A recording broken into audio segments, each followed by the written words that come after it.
राधे कृष्णा दोस्तों। तो चलिए हम आज की कहानी को शुरू करते हैं। हमारी आज की कहानी कलिक अवतार की प्रतीक्षा कर रहे वो 7 महापुरुष कौन कौन से हैं।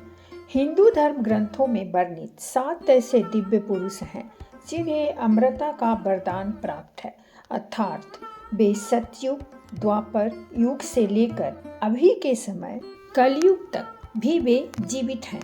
वे सभी महापुरुष अष्ट सिद्धियां और दिव्य शक्तियों से संपन्न हैं, लेकिन यह 7 महान दिव्य पुरुष किसी न किसी नियम, वचन या श्राप से बंधे हुए हैं और हम मनुष्य की भांति वह भी मुक्ति के लिए भगवान विष्णु के कलिक अवतार की प्रतीक्षा में जी रहे हैं।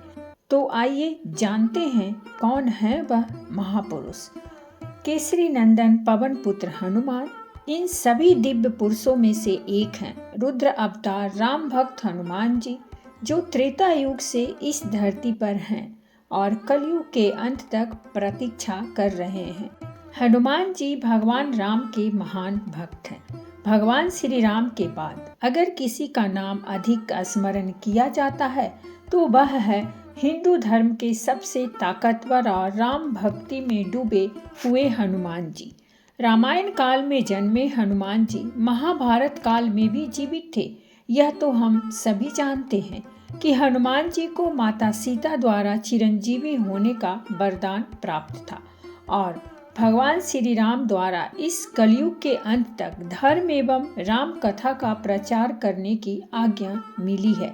तो शायद इसीलिए हनुमान जी के जीवित होने के प्रमाण आज भी कई जगह पर मिलते रहते हैं।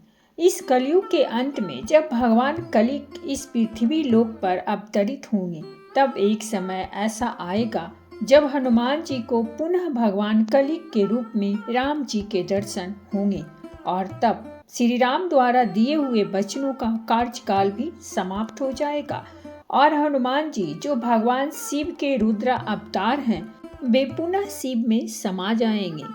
दूसरा, भगवान परशुराम जी। इस कलयुग के दूसरे चिरंजीवी महापुरुष भगवान परशुराम जी हैं, जो आज भी कहीं न कहीं इस कलयुग में जीवित हैं।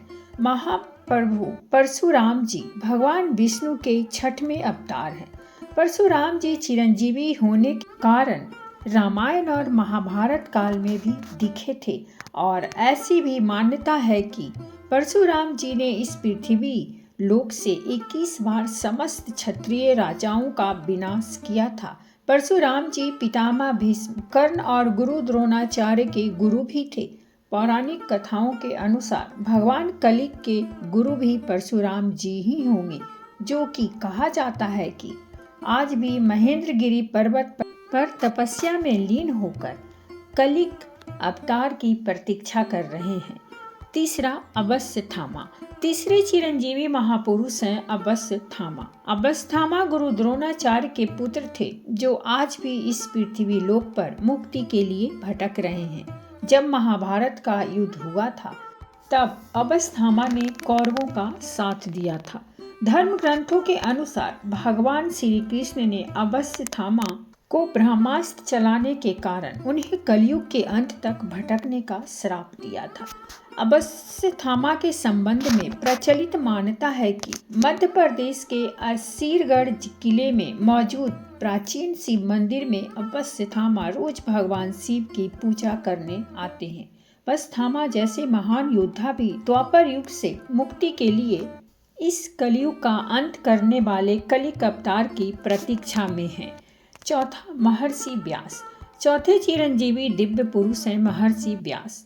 महर्षि व्यास को वेद व्यास के नाम से भी जाना जाता है, क्योंकि उन्होंने ही चारों वेद, महाभारत, 18 पुराण और भगवत गीता की रचना की थी। महर्षि व्यास जी ने कलिक अवतार के जन्म से पहले कलिक अवतार के बारे में ग्रंथों में लिख दिया था।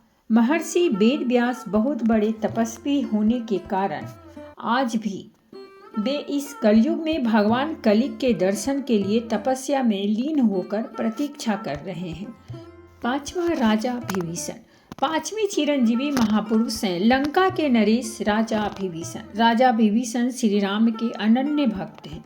जब रावण ने माता सीता का हरण किया था, तब विभीषण ने श्री राम से शत्रुता न करने को रावण को बहुत समझाया था। इस बात पर रावण ने विभीषण को लंका से निकाल दिया था।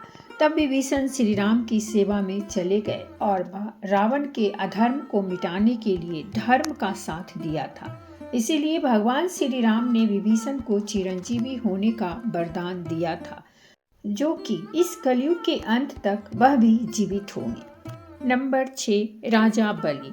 राजा बलि के दान के चर्चे तो हर किसी ने सुना होगा, लेकिन राजा बलि के घमंड को चूर करने के लिए भगवान विष्णु ने ब्राह्मण का वेश धारण कर वामन के रूप में राजा बलि से 3 पग भूमि दान में मांगी थी।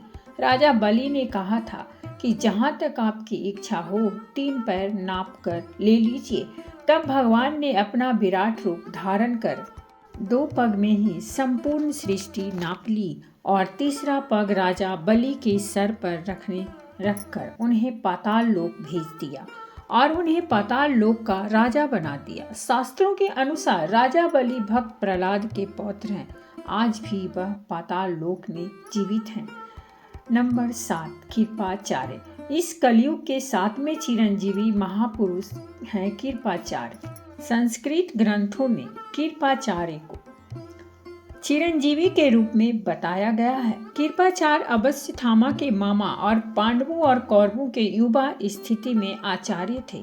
भागवत के अनुसार कृपाचार्य की गणना सप्त ऋषियों में की जाती है। वह उन महान 18 योद्धाओं में से एक हैं जो महाभारत युद्ध के समाप्त होने के बाद भी जीवित थे। तो दोस्तों, ये थी हमारी आज की कहानी, और अगर कहानी अच्छी लगी हो तो प्लीज़ हमारे चैनल को सब्सक्राइब कीजिए, वीडियो को लाइक और शेयर जरूर कीजिए। कहानी सुनने के लिए बहुत बहुत धन्यवाद। मिलते हैं हम एक नई कहानी के साथ।